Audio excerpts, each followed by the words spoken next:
अस्सलाम वालेकुम गाइस, मेरा नाम है आदिल। आप देख रहे हैं आईडी प्रिंस ब्लॉग और ये ब्लॉग आपके लिए बहुत ही महत्वपूर्ण होने वाला है क्योंकि हम इसमें एक पुर्तगाल के बारे में एक इन्फॉर्मेशन प्रोवाइड करवाना चाहेंगे।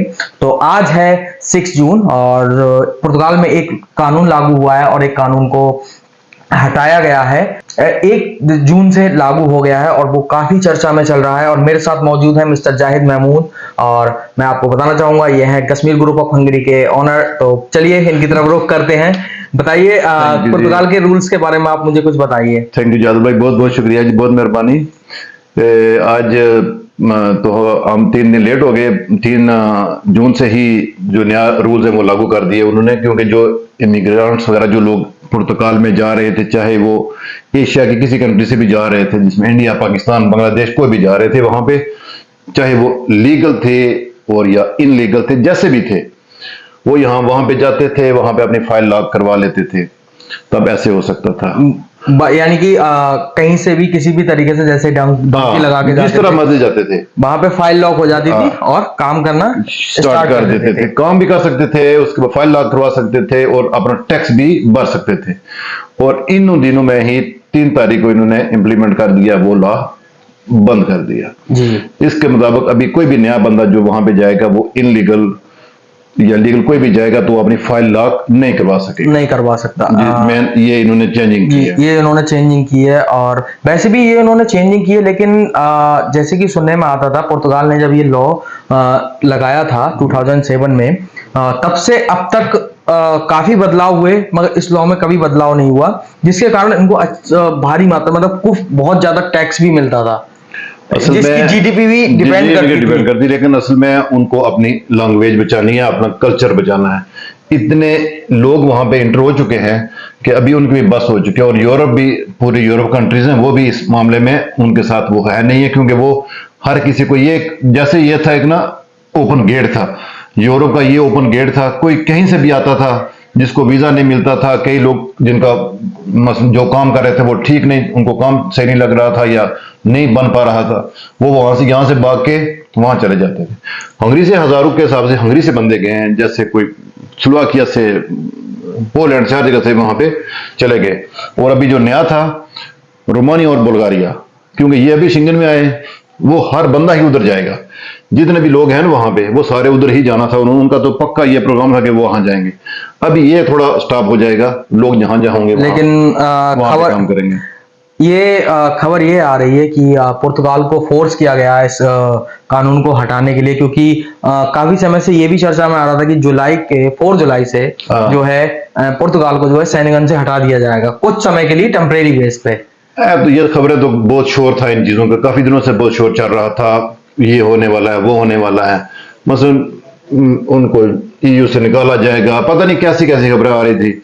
लेकिन अभी जो इन्होंने 1-2 आर्टिकल हैं, 89 और 88 और 89 आर्टिकल, इन दोनों को, जैसे जो ये लॉ में था कि कोई बंदा भी आके अपने पेपर लॉक करवा सकता था, तो ये इन्होंने अभी बंद कर दिए हैं। और ये पॉलिटिकल स्टंट भी हो सकता है, क्योंकि सुनने में आया नेक्स्ट ईयर, इसी ईयर शायद एंड में इलेक्शन भी है, और इलेक्शन खत्म होने के बाद दोबारा से भी इम्प्लीमेंट कर सकते हैं।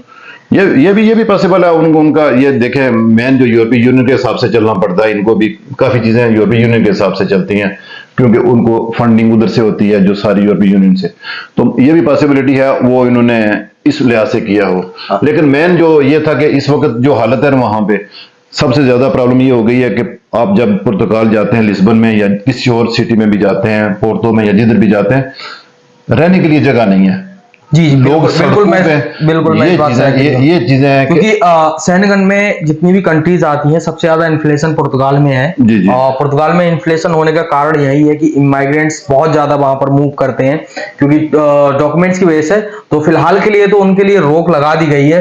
तो जो भी उनके जो न्यू प्लान्स होंगे वो उन्होंने इम्प्लीमेंट तो कर दिए होंगे, क्योंकि उनके भी रूल पास हुए होंगे कि अब हम जो एम्प्लॉयमेंट देंगे वो किस बेस पे देंगे। क्योंकि पुर्तगाल में जब ये हुआ है तो कहीं दूसरी कंट्री से भी कुछ खबर आ रही है कि वहां पे जो पुर्तगाल का जो सिस्टम था वो उसने लागू कर दिया। तो नहीं, ये इतना बड़ा इशू नहीं है, जैसे लोग स्पेन का कहते हैं। स्पेन में तो जो पहले हिसाब था, कुछ जो लोग जाके पत्रोन कहते, पत्रोमिंतो कहते थे उसको, वो जाके करवाते थे वहां पे, फिर 3 साल वहां पे रहते, वहां पे फिर कॉन्ट्रैक्ट लगाना पड़ता। वो बहुत लंबा प्रोसेस है और बहुत पैसे चाहिए, क्योंकि जो लास्ट में जो कॉन्ट्रैक्ट लेते हैं वो लास्ट में जाके वीजा अप्लाई करने के लिए 3 साल के बाद उनकी लैंग्वेज भी पास करनी होती है, और उसके बाद उनको 7-8 हजार यूरो भी पे करना होता है कॉन्ट्रैक्ट का, तब जाके आपको 1 साल का वीजा मिलता है, वो भी 4 साल के बाद। वो एक लंबा प्रोसेस है वहां पे। और वहां स्पेन में भी काम है नहीं है, स्पेन में भी इतनी बुरी हालत है कि वहां पे लोग आप ये समय खेती बाड़ी का काम है सबसे ज्यादा जो करते हैं वहां पे। इसके एग्रीकल्चर का बस वही था। पुर्तगाल में भी सेम एग्रीकल्चर का। पुर्तगाल में तो हमारे लोगों ने जाके बना लिया, नहीं तो इतना नहीं था जिसमें यहाँ से जो लोग गए इन्होंने किया। जी जी।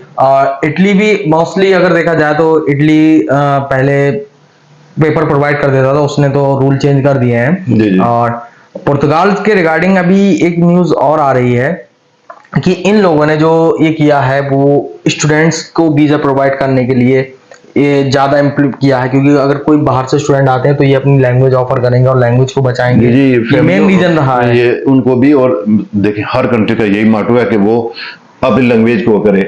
ये अभी जो फैमिलीज लोग हैं जो वहां पे सेटल हो गए, उनकी फैमिली को ज्यादा प्रोवाइड करेंगे या उनको वीजे प्रोवाइड करेंगे, उनको लाएंगे। और जो क्योंकि आगे ये भी कह रहे हैं कि अभी पक्का यकीन तो नहीं है इस बात का, कहते हैं आगे जो बंदा भी जो पासपोर्ट अप्लाई करेगा वो इनकी लैंग्वेज भी पास करेगा। तो ये अभी आगे थोड़ा सा और मुश्किल होता जा रहा है। पहले तो ये था ना कि जो लोग पहले समझने के आते थे वहां पे जाते थे, सापा के थ्रू अपने पेपर अपलोड करवा देते थे, कॉन्ट्रैक्ट अपलोड करवा देते थे और सब काम भी कर सकते थे। और अब मसलन अपना टैक्स भी भरते थे, ठीक है, 6-6 महीने का कोई भरता था, कोई इस तरह टैक्स भरते थे। और किसी के 6 महीने के बाद जवाब आ जाता, किसी का मैक्सिमम 2 साल के बाद भी जवाब आया और उनको आईडी मिल जाती थी। उस वजह से वो लीगल हो जाते थे वहां पे। बस यही इस पे उन्होंने डक्का लगा दिया, बंद कर दिया इस काम को। इस बात पे एक क्वेश्चन मार्क है, और जो मैं बात बोल रहा हूँ वो भी एक क्वेश्चन मार्क है। मुझे जहां तक कि ये सब चीजें मालूम हो रही है कि सैनिगन जो पूरा ग्रुप है वो एम्प्लॉय जो लाने की कोशिश कर रहा है। अब जो उन्होंने ट्राई किया है वो एजुकेटेड पीपल को लाने का बहुत ज्यादा फोर्स कर रहा है, मतलब फोकस कर रहा है, मुझे ऐसा लग रहा है। क्यों? क्योंकि जर्मनी से भी फिलहाल में एक अपडेट आई है कि वहां पर आप 6 मंथ का जॉब सीकिंग वीजा ले सकते हैं, बट आप ग्रेजुएट होना चाहिए, हर किसी के लिए नहीं। वो जितनी भी कंट्रीज है ना, लेकिन जैसे नॉर्वे में आप स्किल वर्कर है, वहां पे जब आप डिग्री मुकम्मल करते हैं उसके बाद आपको वो जॉब सीकर वीजा देते हैं। डिग्री मुकम्मल करते हैं करने के बाद देते हैं। अभी हंगरी में भी यही किया, लागू किया, सब कंट्री का यही मेन यही है। लेकिन नहीं, जो जर्मनी ने अभी जो लॉन्च किया है ना न्यू लॉ, वो job seeking visa other countries के लोगों के लिए। आप इंडिया में बैठे हुए हैं या पाकिस्तान में बैठे हुए हैं और आप ग्रेजुएट हैं, तो आपको उनकी कुछ क्राइटेरिया हैं जो आपको पूरे करना पड़ेंगे, आपको पॉइंट मिलेंगे, उस पॉइंट के बेस पे वो जॉब सीकिंग वीजा दे रही है। वो भी जर्मनी जाए सबसे बड़ी, जो सेंगन की सबसे बड़ी जो किंग मानी जाती है। जो असल में जर्मनी जो है, जब इनकी मैन पावर कम हो जाती है ना, बंदे कम होते हैं, फैक्ट्रियां वहां पे बहुत ज्यादा लगाई हैं उन्होंने, खेती बाड़ी का काम बहुत ज्यादा। जब मैन पावर कम होती है ना, तो ये रूल्स निकाले जाते हैं कि बंदे कहाँ से, यंग जनरेशन कहाँ से लाई जाए।